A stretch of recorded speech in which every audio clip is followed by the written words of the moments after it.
आब्या आपल्यासनी सोडून, ही शाळा सोडून दाद्याबर शहरात जाणार आहे शिकायला, ती बी कायमचा.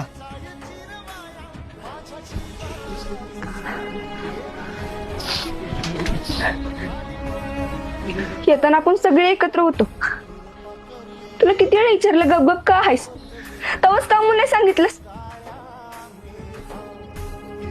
कामास न सांगता जायचं होतं.